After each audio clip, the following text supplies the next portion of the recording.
Nanawagan si Chinese Ambassador to the Philippines Wang Xilian na patatagin at paularin pa ang relasyon ng Pilipinas sa China. Sinabi niya sa gitna ng patuloy na tensyon sa West Philippine Sea.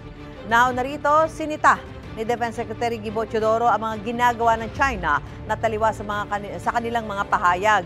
May unang balita, si JP Soriano. Sa gitna ng patuloy na pag-aangkin ng China sa West Philippine Sea at mga agresibong aksyon ng China Coast Guard laban sa Pilipinas, sinabi ni Chinese Ambassador to the Philippines Wang Xilian sa isang pagtitipon sa Maynila na umaasa siyang matututo ang mga tao sa naging kasaysayan ng China at Pilipinas at piliin ang tamang landas para sa isang matatag at maunlad na relasyon ng China at Pilipinas. It is my sincere hope that people of vision from all walks of life will come together to draw wisdom and lessons from our shared history. History offers valuable perspective.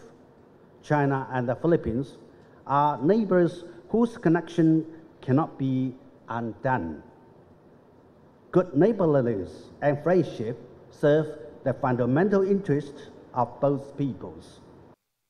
Ang pahayag ni Wang nangyari isang araw matapos almahan ni Defense Secretary Gilbert Teodoro sa Shangri-La Dialogue sa Singapore ang mga tanong ng ilang opisyal ng China.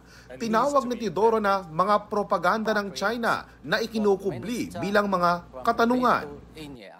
China has a lot of trust building to do to be an effective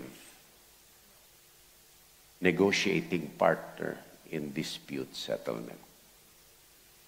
We have to call a spade a spade.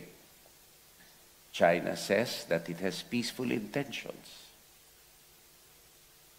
Why does it continue to deny the Philippines its rightful provenance under international law and UNCLOS? And as proof of this, we do not stand alone.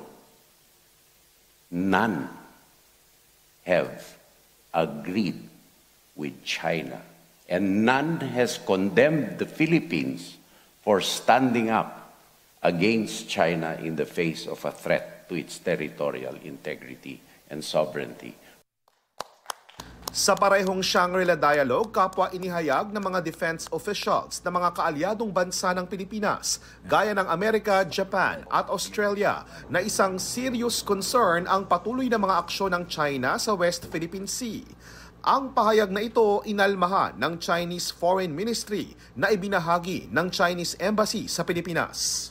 Tinawag din ng China ang aksyon ng Amerika, Japan at Australia na bloc politics at pag-iisip na parang panahon daw ng Cold War. Hindi raw aatras ang China sa pagtatanggol daw nila sa kanilang territorial sovereignty at maritime rights. Nanawagan din ng China sa Amerika at sa mga kaalyadong bansa nito na tigilan na raw ang pagbuo ng anilay exclusive mini-groups at paghadlang sa mga pagsisikap na maresolba ang mga issue ng territorial disputes.